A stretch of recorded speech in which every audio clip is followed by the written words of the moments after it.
Maître Courtois, vous avez défendu Marguerite Biermann. Marguerite Biermann est une citoyenne qui vit au Grand-Duché du Luxembourg. Elle a été attaquée par le procureur d'État ainsi que par le consistoire israélite du Luxembourg. Quels ont été les faits qui lui ont été reprochés ? Voilà, alors en réalité, donc Madame Biermann, et je pense qu'il faut quand même le rappeler, est une dame qui a 79 ans. Donc, elle est à un âge où elle se permet une liberté de parole que d'autres personnes qui ont peut-être une carrière à préserver n'osent pas exercer de peur d'avoir des pressions exercées par des groupes de pression d'une communauté qu'on ne peut pas nommer, mais qui exercent bel et bien des pressions. Donc, à ce moment-là, elle décide, à l'époque du jour anniversaire des exactions et des crimes commis par l'État israélien dans la bande de Gaza, de publier une carte blanche sous forme audiophonique sur RTL Luxembourg. En substance, dans cette carte blanche, elle dit que non seulement ce que beaucoup de gens pensent, évidemment, donc ce n'est pas très original en soi, que l'État israélien a commis les pires crimes et les pires abominations possibles dans les territoires occupés. Et c'est là que réside l'originalité de sa démarche. Elle prend vraiment de front les citoyens luxembourgeois d'origine juive, tout en le faisant avec respect, en leur disant vous avez une certaine responsabilité morale étant donné le lien très fort qui rattache la diaspora, qu'elle soit luxembourgeoise ou d'un autre pays, à Israël, et il vous appartient donc d'essayer avec vos moyens d'exercer des pressions amicales sur l'État israélien pour tenter d'infléchir cette politique abominable. Elle rajoute que si ces citoyens luxembourgeois ne font pas cela, ils peuvent être considérés comme étant moralement complices des crimes commis par l'État israélien et par ailleurs qu'ils seraient alors susceptibles de perdre au sein de la communauté luxembourgeoise leur respect qui leur était dévolu jusqu'alors. Ça, c'est la première chose qu'elle dit. La deuxième chose qu'elle dit, c'est que l'État israélien, et là aussi, beaucoup de gens le pensent quand on discute avec les gens de manière officieuse, mais peu osent le dire, que l'État israélien et la communauté juive, ou en tout cas une frange de la communauté juive, se servent de la culpabilité née des atrocités, donc le génocide juif au siècle passé, commis par les nazis, pour culpabiliser les nations et pour se permettre de commettre des crimes qu'on accepterait d'aucun autre pays. La preuve, Kadhafi a fait 100 fois pire en Libye, il a déjà essuyé quelques tirs de missiles. Voilà ce qu'elle dit en substance.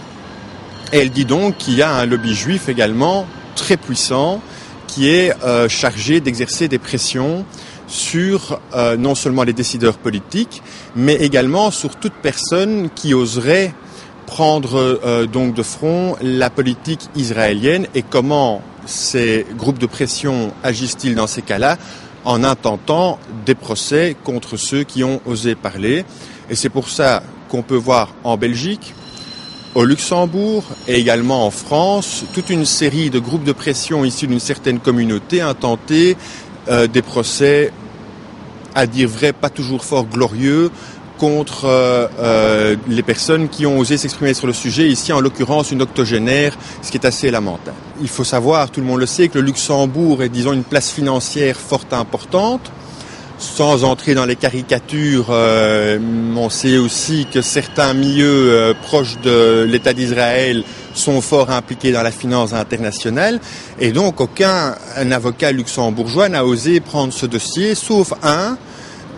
Était-ce du courage ou de l'inconscience, sans doute un peu des deux, qui a pris ce dossier en première instance, mais qui n'a pas osé plaider l'affaire avec toute la rigueur et toute l'implacabilité requise, et qui l'a fait assez mollement pour n'indisposer personne. Résultat, en première instance, condamnation de Madame Biermann, ce qui pour elle est assez triste au crépuscule de sa vie de devoir constater le sceau de l'infamie marqué sur un casier judiciaire. Alors elle est venue me consulter en Belgique, parce qu'elle avait entendu parler de moi, figurez-vous, comme ayant traité des dossiers en France et en Belgique d'antisémitisme allégué avec un acquittement à la clé. Elle est venue me voir et elle m'a dit, il faut absolument m'acquitter. Donc, en fait, c'est ce que demandent tous les clients. Donc, jusque-là, rien d'extraordinaire. Et nous nous sommes rendus donc là-bas au Luxembourg. Il faut dire qu'il y a deux choses qui m'ont frappé au Grand-Duché. Un, la presse y est libre, ce qui n'est absolument pas le cas de notre presse ici. Lorsque nous obtenons les acquittements, ils ne sont jamais relayés ou alors entre le sudoku et les brèves de comptoir. Là-bas, ça fait la une de tous les journaux. Ça, c'est la première chose. Et deuxièmement, ici en Belgique, nous avons aussi des cours d'appel qui sont vraiment remarquables d'honnêteté et de compétences intellectuelles. Certains autres magistrats de première instance, je serais plus réservé, pour le dire par un euphémisme.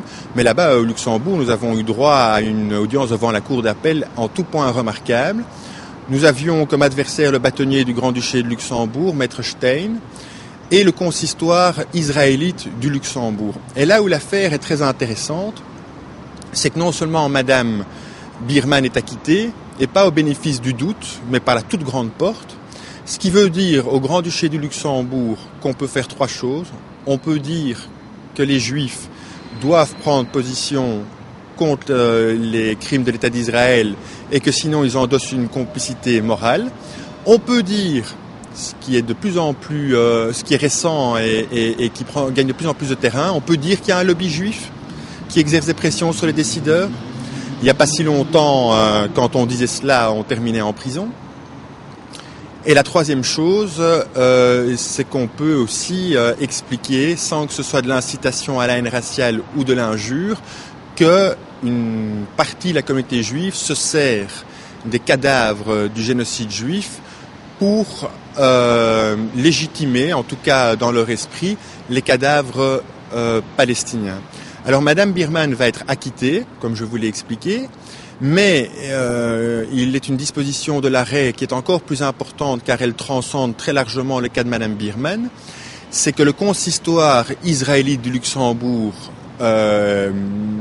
est considéré par la cour d'appel, donc la plus haute instance luxembourgeoise, comme n'ayant pas la qualité pour représenter en justice la communauté juive. La communauté juive luxembourgeoise, ou en tout cas son lobby, a été mis échec et mat et ne peut donc plus intenter de procès contre les personnes qui exercent leur liberté d'expression sur la question israélienne, ce qui est une victoire majeure pour la liberté au Grand-Duché du Luxembourg. En Belgique, nous avons déjà obtenu des arrêts, donc des décisions jurisprudentielles similaires, mais il faut savoir que par la loi, le Centre pour l'égalité des chances a reçu le pouvoir d'intenter ce type de procès.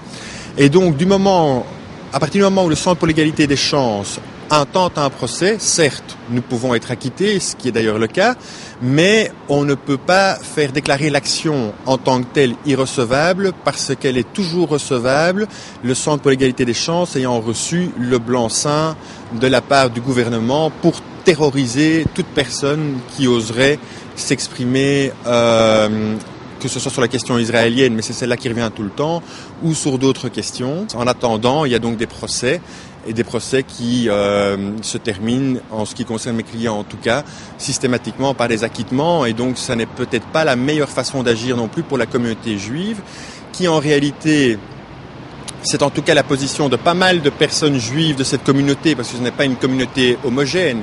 Il y a là-dedans des gens très pacifistes qui ont des idées fort nobles et ce genre de choses, qui elles-mêmes regrettent que les franges enragées et extrémistes de leur communauté fassent ces procès, qui donnent de la communauté juive une image d'intolérance qui est sans doute exagérée, et qui crée finalement de l'antisémitisme, parce qu'il faut dire les choses simplement, les gens en ont marre de voir qu'il y a une communauté d'intouchables. Donc non seulement ça crée de l'antisémitisme, mais en plus ça crée des acquittements. Donc c'est une double défaite pour la communauté, et beaucoup de voix commencent à s'élever dans la communauté juive pour ne plus intenter ce genre de procès. Enfin, il y aura toujours des enragés. Il faut savoir qu'il y a des gens qui sont des professionnels de l'indignation, des gens qui sont salariés, et qui sont bien salariés pour faire ce genre de procès. Donc c'est leur fonds de commerce, c'est leur moyen de subsistance. Donc ces procès auront toujours lieu. Alors dans cette affaire Biermann, on a l'impression que c'est une affaire similaire à l'affaire Gendron. Est-ce que c'est des affaires qui sont similaires ou est-ce que ça n'a rien à voir? Votre question, je me permets de vous le dire, est excellentissime, et notamment pour la raison suivante. Il faut savoir, donc vous me posez la question sur l'étonnement qui peut être le vôtre de voir que, au travers des frontières, ce sont le même type de procès qu'on intente pour le même type de comportement.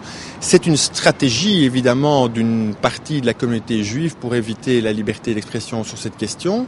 Et ça va tellement loin que vous retrouvez les mêmes plaignants, les mêmes personnes qui sont plaignantes en Belgique dans les procès, se retrouvent comme témoins de moralité dans les procès au Luxembourg ou en France. Donc ils s'échangent en quelque sorte leurs témoins et leurs plaignants.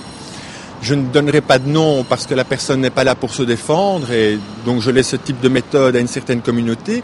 En ce qui me concerne, il y avait dans le dossier du Centre islamique belge, qui s'est, vous l'avez rappelé, soldé par un véritable triomphe pour le Centre islamique belge, une série de plaignants qu'on retrouve dans le procès Birman comme étant les témoins à charge contre Madame Birman. Donc on voit vraiment que ce sont des réseaux qui se multiplient et qui se dispersent au-delà des frontières. Et nous avons également une série de procès qui sont en cours en France pour le même type d'infraction, vu que les législations sont les mêmes, où nous retrouvons également les mêmes personnes. On a coutume de dire, de façon assez condescendante, paternaliste et en ne le pensant qu'à moitié, qu'en réalité la communauté musulmane est fantastique, mais qu'il y a 3-4 malheureux extrémistes qui donnent une mauvaise image. Eh bien, je serais tenté de vous dire exactement la même chose sur la communauté juive. Mon médecin est juif, j'ai des amis qui sont juifs, j'ai même eu des petites amies qui étaient juifs, ces gens-là sont fantastiques. Et puis il y a là-dedans des enragés qui sont une 30 ou quarantaine sur le territoire européen, mais qui sont très puissants car financés par l'État israélien et qui intentent des procès qui terrorisent les Belges, les Français, les Luxembourgeois qui veulent user de leur liberté d'expression. C'est terminé pour elle. Elle n'est plus traînée en justice ou est-ce qu'il y a encore un suivi? Dans quel état d'esprit est-ce qu'elle se trouve maintenant? Madame Birman se trouve dans l'état d'esprit de quelqu'un qui a été persécuté pendant 2 ans, ce qui est relativement bref quand on compare à d'autres dossiers. Elle est soulagée de ne pas être traitée de raciste. C'est une dame, je ne la connaissais pas, mais c'est une figure, comme on dit, de la société civile luxembourgeoise, qui a toujours pris des positions courageuses pour les droits de la femme.